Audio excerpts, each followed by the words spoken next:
This is a 1982 Harley Davidson Ironhead Sportster XLH. It's a non-runner, needs rewiring.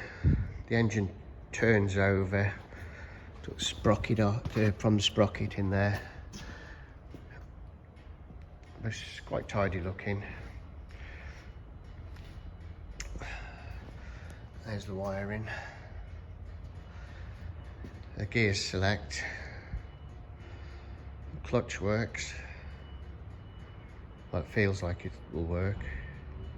Front brake works. The back brake isn't piped up. The seat's loose.